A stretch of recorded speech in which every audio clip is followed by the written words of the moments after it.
Hey, yo, welcome into the CHGO White Sox pregame show presented by PointsBet. Use promo code CHGO when you sign up to get 2 risk-free bets up to $2,000. For the last time in Studio B, in our West Loop offices, CHGO offices, we will have our final pregame for the 2022 season. I'm Sean Anderson. You can follow me on Twitter at Sean_W_Anderson. That's Herb Lawrence. Hello. Follow him on Twitter at Ecknerwall23. I stepped over you. I know the bit. I've been doing this for 7 months, and I don't know how you say hello. You were doing that with Tanny. I mean, like, I should just get the bit at this point. He's a CHGO community leader. And Herb, I wore all black because it's a funeral today. I'm wearing the glasses because I'm observing happiness right now. There you go. Oh, yeah? Yeah, I'm on what did you say, beach life? Yeah, beach life. Lake life. Lake life, I'm not there, but I'm chilling today. I'm having a great time. It's awesome. Eventually, I'll be enjoying some delicious edibles later on because I'll celebrate this season being over. Finally. I'm happy for you. And I think the White Sox will probably also be popping those edibles as well. What are you most excited about for the offseason? Just different. Like, I know that I am Charlie Brown right now, and I'm running up to that football, and I'm thinking, yes, Rick Hahn, Kenny Williams, the whole thing, Jerry Reinsdorf, they're going to do something different. Something's going to happen. They know. They got to see what we see, don't they? They have to. This team cannot continue as is. Even if it was all health, I don't even know if they could beat Cleveland. Man, everything's going to be great. They're going to make great moves this offseason. I'm running up to that football full steam, thinking that these guys are not going to pull the football away from me. Aaron Judge. I'm going to start making all these Photoshops or all these videos, and it's going to be like your face on Charlie Brown's body, and then Rick Hahn holding the football, and then it'll say, like, Aaron Judge on it, and then it'll be pulling it away. And then after they don't sign Aaron Judge, it'll be like Jose Abreu, and then after they don't sign Jose Abreu, it'll be like Josh Harrison, and then Josh Harrison will get pulled away from you, right? And then it'll be like Craig Kimbrell, and then Craig Kimbrell will get pulled away from you, and then it'll be Nomar Mazara, and then he gets pulled away from you, and then we end up somehow with Edwin Encarnacion again. Shout out to Alec in the chat. One last time, boys, sad season, but I'll miss the White Sox by Halloween. I think so, too. I think watching other baseball, postseason baseball, I'll be falling asleep on the couch watching postseason baseball. That's my, fall classic. If you have no rooting interest, it's going to be hard. The team I have on my head right now plays the Mets. It's going to be real tough for the Padres to beat the Mets in New York. I know the Mets have been struggling, but they're still one of the best teams in the National League. They have the 3rd best record in the National League, so they're going to be it's going to be a tough out. After the Padres are dismissed, pretty much don't have any rooting interest except for individuals doing well. Former White Sox, people I like as individuals. I'm rooting for the Mariners. Yeah, maybe the Mariners. Yeah, I might get interested in that, but those games are going to be late, maybe, and boring, so I'm good on that. But after the Padres are out, I'm pretty much going to be done and not watching anything except for, maybe for content of our hour shows, which we're still doing 5 days a week, guys. Right. Still doing podcasts, even though the season's going to be over. We're going to be having Sunday through Thursday podcasts that are live, and then those podcasts are going to be on the next day for your daily commute to work or wherever you're going on Monday, Tuesday, Wednesday, Thursday, and Friday. But we'll still be joining you basically Monday through Friday. Every single morning you will have a podcast pop up in your feed, and when you're watching us on Monday, you could do that live, and then that will pop up into your feed on Tuesday. Since this is the last pregame show, since Al Rad's in here, let's give a shout out to Al. Al has always been hanging out in here, giving us his White Sox thoughts. Shout out to AJ, who's always been giving us his thoughts. Chirac Bobby as well. He was the first one in there. Rusted's always retweeting our stuff. Shout out to Rusted. Alex Rude as well, who was on the show. Shout out to Alex Rude. I think there was one more. Let me make sure I'm just getting every name here. We got all the ones. And then Rusted. Who do you know? 3. That's when I was going to jump in. New name here saying CHGO White Sox crew should get a mental health break after covering this team for the entire season. Where would you go for your mental health break? To the islands, as Jonathan Hood used to say, Blue and Stony Island.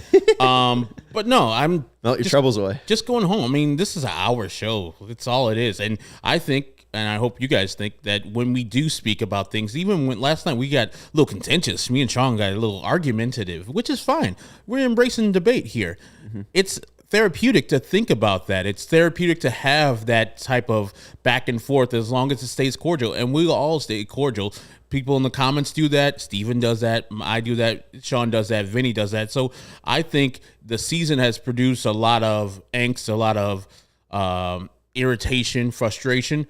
But after the show, I feel like that is where we get all our thoughts out. And speaking about all of our thoughts, I feel for me is very therapeutic. Yeah, and what's very therapeutic for me is at the end of my bed, I have a picture of your face, and I throw darts at it every single night. I stay cordial on the podcast, but at night, in private, folks. I was wondering what that feeling was. Shout out to Bill for the super chat, $2 super chat. I'll miss the CHGO pre and post game shows. We will too. I will miss baseball. 162 weirdly flew by. I think the quickest than it ever did in my life. I think if you asked me in June, it was the longest 162, but now in October, I think it was the quickest 162 in my life. Every single year, even the White Sox play poorly or dismissed in the playoffs after a good year. After the season's over, I'm like, that's why half the reason why I wanted to go to today's game, and I know I still can, and you can too. You see the game time link below the description of this podcast if you're on YouTube. You can click that and get to the game time and go to the game. I didn't want to go because I saw the strike that was happening yesterday with the workers who were with the food servers at guaranteed rate. Delaware North, I believe, is the with those folks who work at the Comiskey or guaranteed rate Wrigley United Center. And so I didn't want to cross any picket lines as a union guy myself, even though we are not in a union now. I'm a longtime union guy at the Score. So I didn't want to cross the line for today, but you can still go if you wanted to, and I'll miss the game, and I'll miss saying goodbye to Jose Abreu if this is indeed his last game with the White Sox, even though he is not in the starting lineup. And our guy, Eli Stein, is with us all the way from Israel. Yes, all the way from Israel, joining us live. Shout out to Eli. And Local 1 is the union that's striking right now, the Food and Beverage Workers of Delaware North, who serve White Sox fans. There's a quote from Gregory Walker, who's been an employee for 25 years. On what I'm being paid working for Delaware North, I'm unable to afford my pay for my own apartment. I'm forced to live with a friend and share rent on other bills.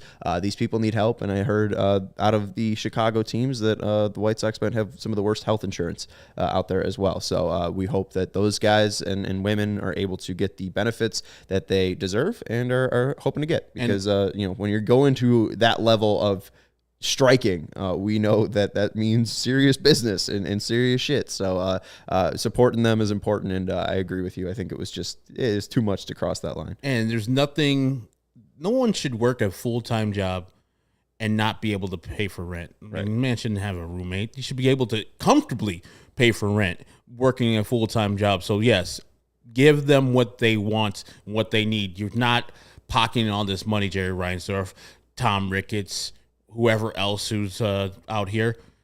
Put some money into your employees' hands so they can live comfortably. A happy employee means a happy customer, because they're going to come to work happy. So I just want these people to get what they deserve. As a union person, striking is the last thing you want to do. It's a desperate move, not a desperate move. It's a last-ditch effort to get what you need. So you need to give these guys and girls what they are asking for, or at least come close. Get some negotiations together. Yeah, and there's another person too. This is Denise saying, I've spent the last 30 years of my time and experience with Delaware North. I feel like I'm more than what Delaware North pays us. So I think this is also an issue with Delaware North as well. I'm not sure how much this has to do with the White Sox exactly. But also too, Alex saying they raised the price for the food and beers for this homestand. And it was already about like $11 for a beer. It's $27 for parking. When you go through that park and really add up the total, it doesn't really feel good when you walk out of that park spending about like $85, and you're like, all right, I had dinner, saw a game, had one drink, and now I'm broke. Yeah. Like I just saying, like, someone did the math for me when I did my 999 challenge. It was $154. Oh, Jesus Christ. Yeah. They loved you for that challenge, by the way. Yeah. And shout out to Rusted. He dropped a $2 super chat. Her big respect for not crossing the picket line. How long were you a union? How long was the union around at the Score? I left initially in 2000.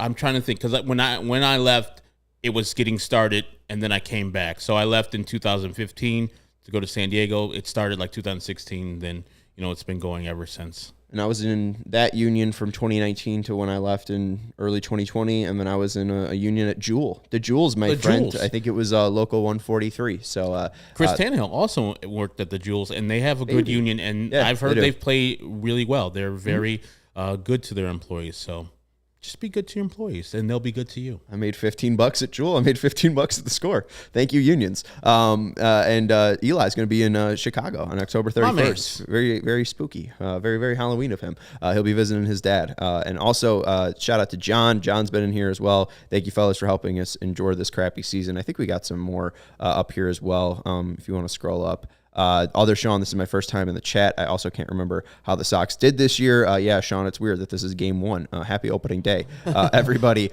If there's a little bit up more, Steven, so sorry. Up a little bit more.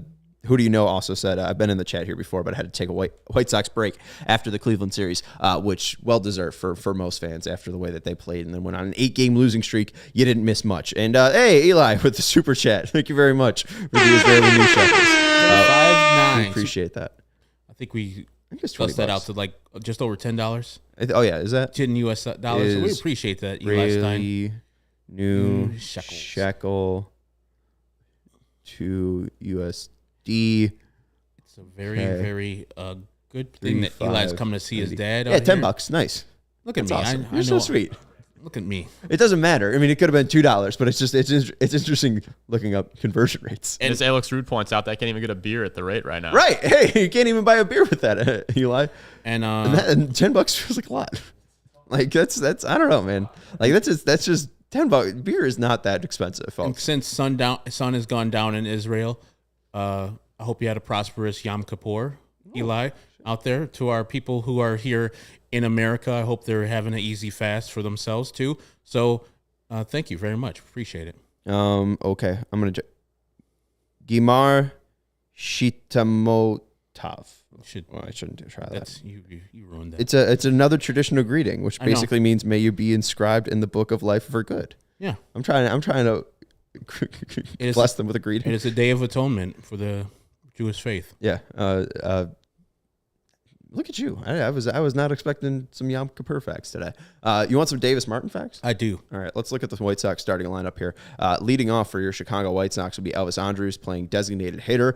The old man gets a break, but he still wants to hit. He's 3 away from 2,000, Herb. Batting second, Yohan Moncada at third base. Batting third, Andrew Vaughn at first base. Batting fourth, Gavin Sheets in right field. Batting fifth, Josh Harrison at second base. Batting sixth, Mark Payton in left field. Batting seventh, Romy Gonzalez at shortstop. Batting eighth, Adam Engel in center field. And batting ninth, Carlos Perez at catcher. And this is from Jose Abreu pregame. I asked Cairo not to play today because I wanted to enjoy this game with him and have the manager's perspective of the game. So no Pito today. And he will be sitting next to our guy, Miguel Cairo. So what do you make of Jose here?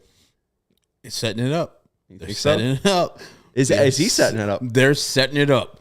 I know that Rick is like, hey, no Sox DNA, no insular stuff. Jose wants to sit next to Miguel Cairo and get a manager's view of the game. So next year he can be player manager. It has precedent, folks.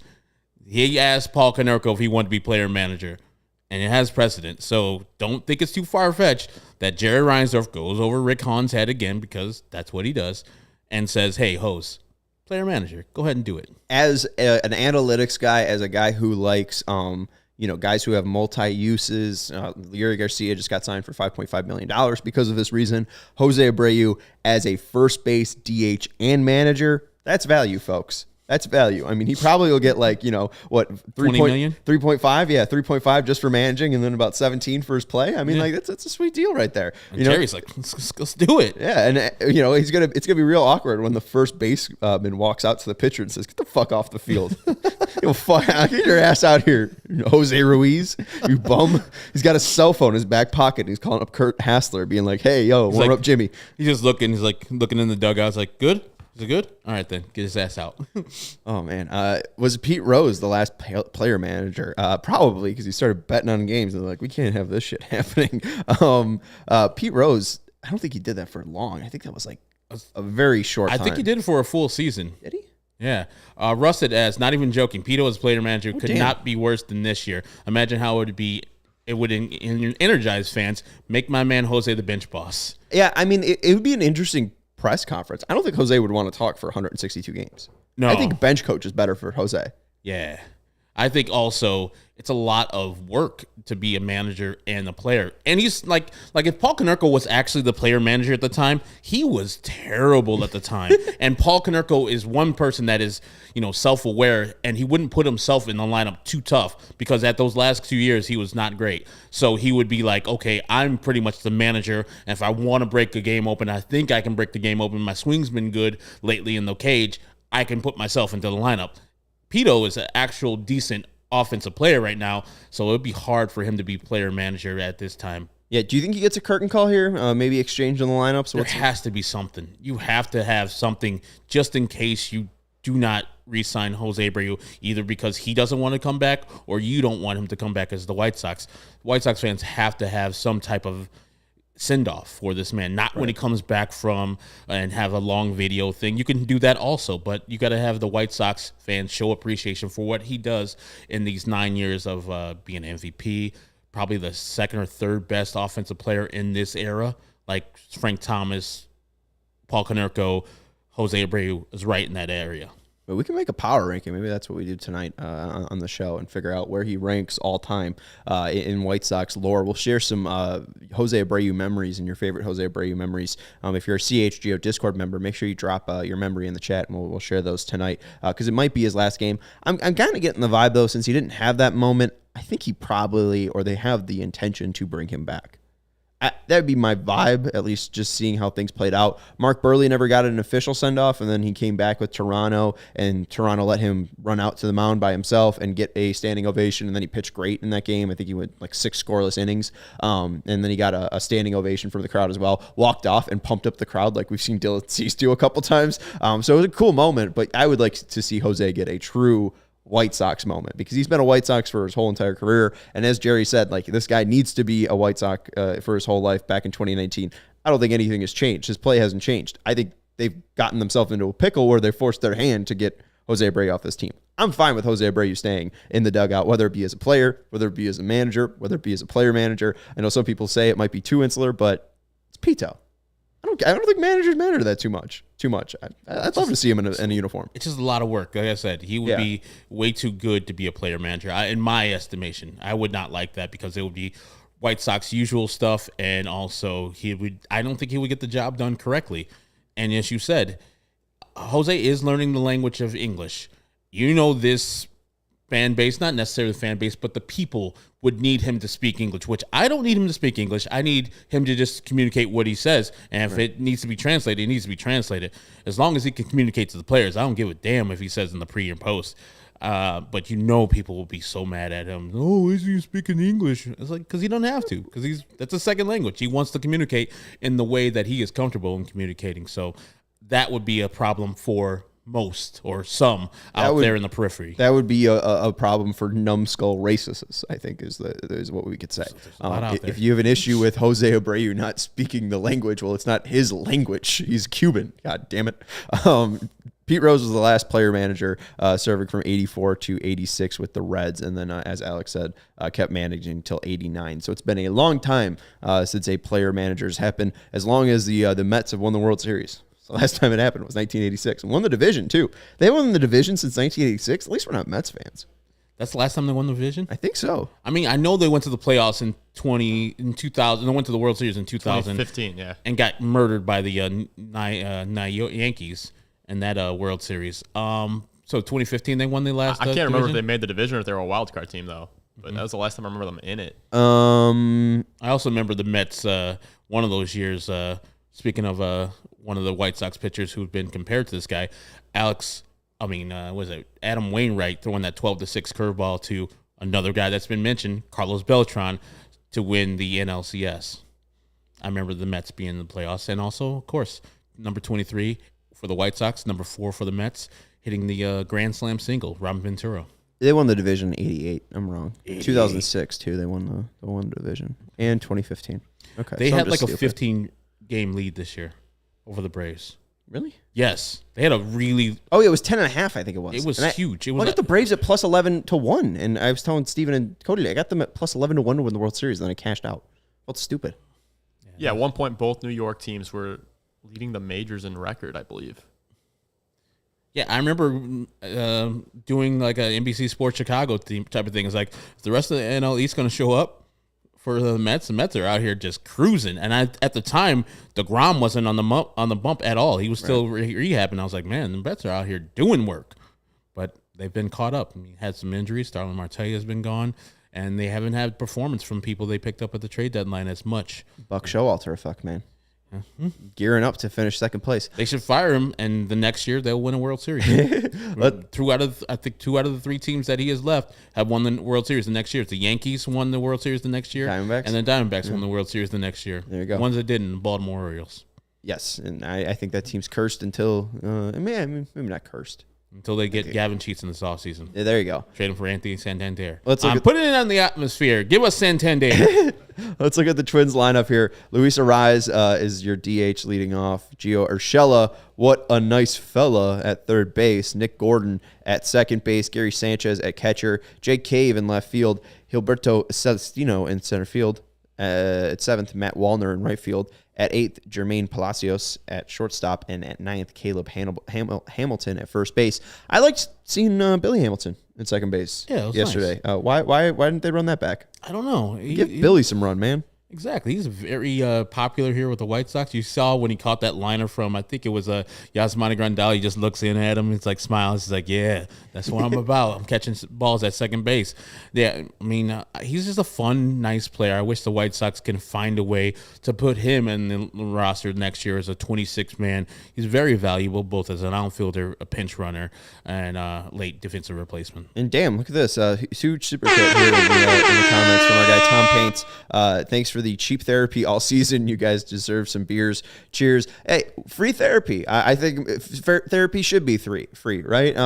Therapy, I don't think you need a degree. You know, it probably helps to have a degree. But you know what? I mean, therapy is basic. It's just talking. It's talking with the boys. Thank you, Tom Paints. Glad that you could drop in. And yeah, Tom, if you are a White Sox fan or just a Chicago fan in general, check out paintedbytom.com because Tom's got some paints. And Tom paints very, very, very well. And he's got a lot of different stuff. The Brian Goodwin bat flip as well. He's got some corn game paintings as well. He's got some incredible stuff up on his website. So I'm a huge fan of Tom Paints, and I'm glad that Tom Paints is a huge fan of us. That's cool. Appreciate it. Thank you very much, sir. Thank you, Tom. And let's now go to the starters today. Dart with the start. We got Davis Martin on the bump for the Sox, and for the Twins, it's going to be Louis Varland. Varland in 21 innings. He's got a 4.71 ERA, 22 hits allowed, 16 strikeouts, 6 walks surrendered, and an ERA plus of 83. Davis Martin, 61 and 2/3 innings pitched, a 3.65 ERA, 56 hits allowed, 47 strikeouts, 17 walks, and an ERA plus of 109.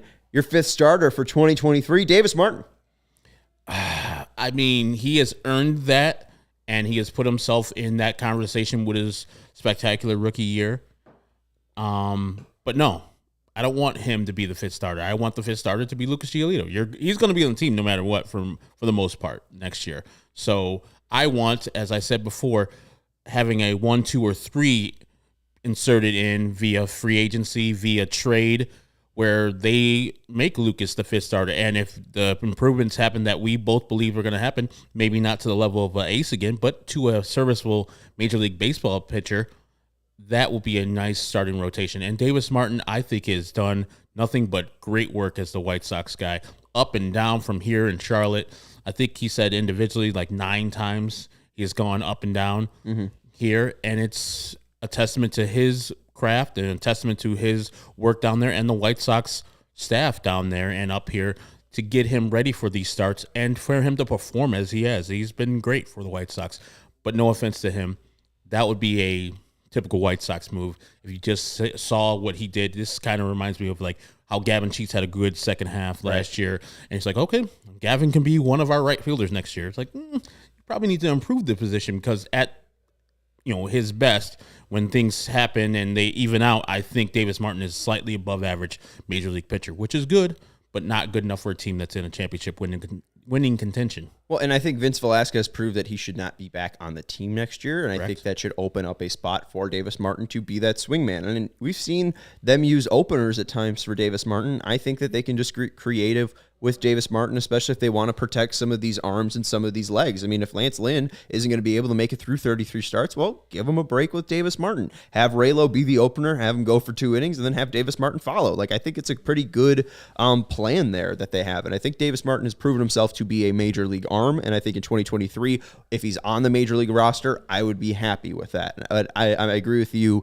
Spend the money. Or if you are going to trade Andrew Vaughn, fill that spot by going out and get a player to be the 5th starter. Or maybe it doesn't have to be the 5th starter, and you make Lucas Giolito that 5th starter. And then that rotation looks a lot better, where Giolito's the 5th guy, Kopech's the 4th guy, Lynn's the 3rd guy, Cease's number 1, and then you can, for Andrew Vaughn, you should be able to get probably a number 2 starter.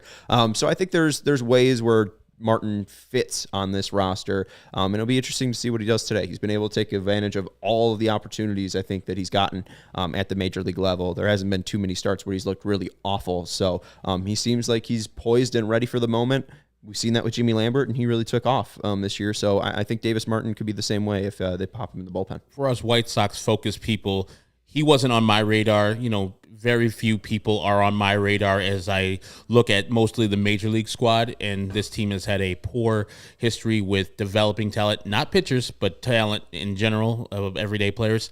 So I did not have him on my radar at all. I know James Fox from Future Sox probably did. Same thing with Mike Rankin. I'm sure Alex Rude knew of him and other people. But for him to come from where he did to where he is now, I applaud him. Same thing, even though we didn't have as good of a year, your guy, Agent Cody Banks, Tanner Banks, having a year where he's a 30-year-old man, career minor leaguer, and yeah, he didn't do well, but this is a dream for him. His job. Yeah, I mean, for that type of guy, I mean, he was average. Yeah, he was all right, but we're in a championship window, so I'm judging very harshly for Tanner Banks and all the rest of the people in the rotation or in the bullpen to come in. He was lights out initially, and then we got it's lit up a little bit, and then he battled out, and you got to till 4 ERA.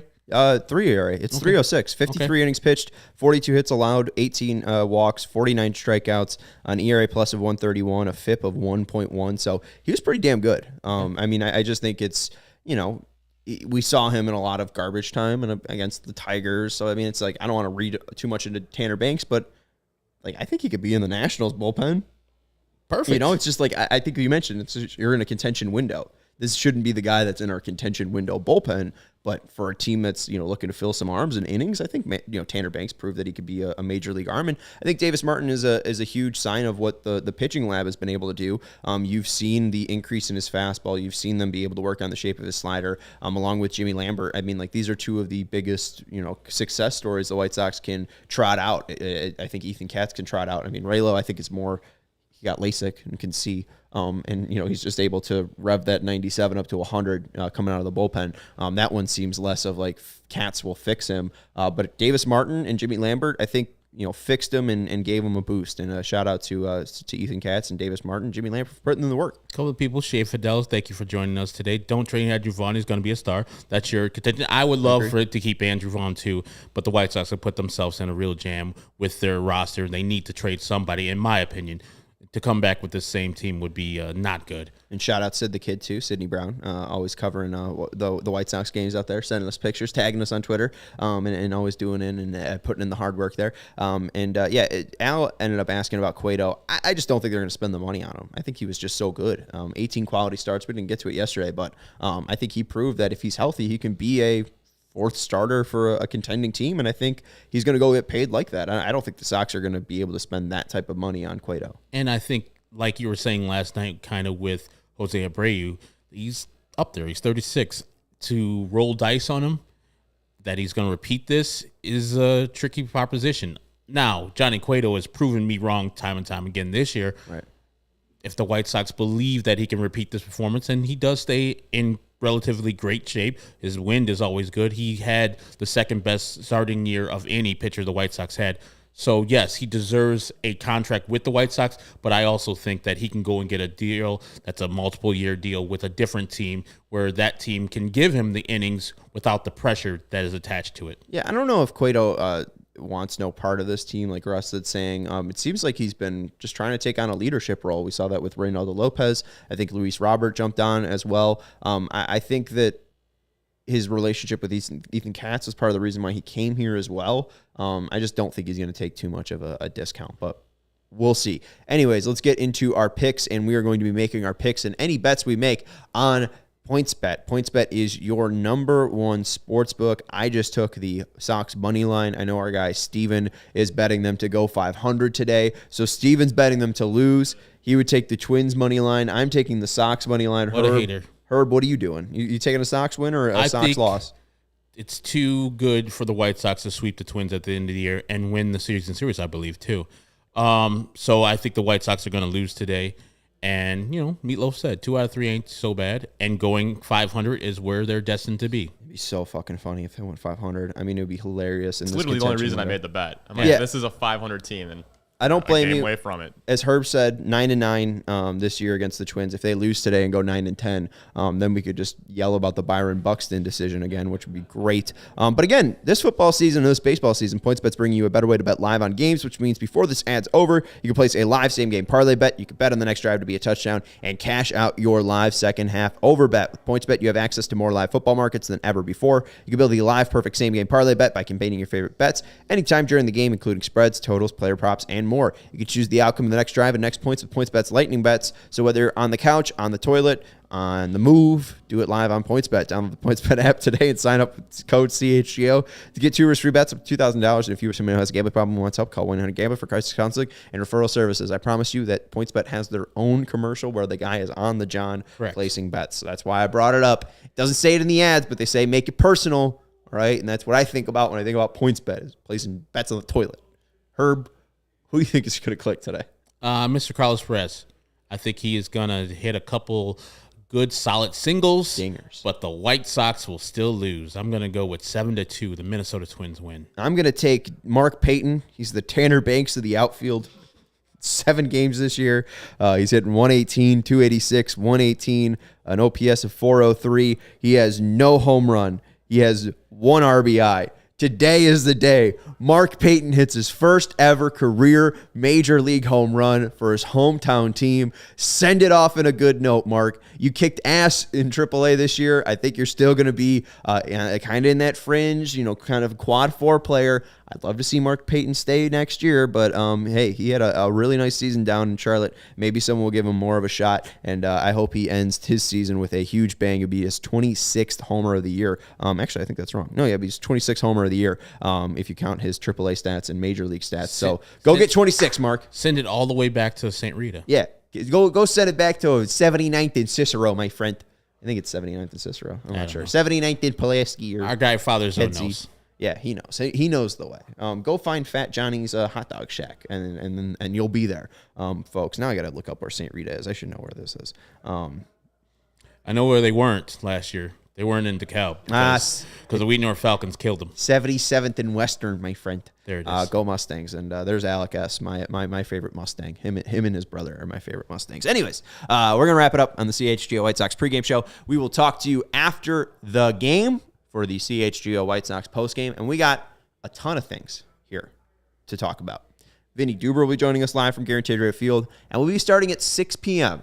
Whether this game is still going on or not, we're starting at 6 p.m. because Robert Murray of Fansided will be joining us, who will be giving us a national view on the Chicago White Sox, and we'll be bugging him about next manager stuff. So we'll see if we have any inside track on who might be the next guy, my friends, as the Sex Box roll in. I was wondering where they were. 6 p.m. Thanks for joining us, Sex Box. Game's going to be starting in about 5 minutes, and hey, they're a huge part of our chat as well. So shout out to chat-69.xyz-heart emoji, best adult dating site.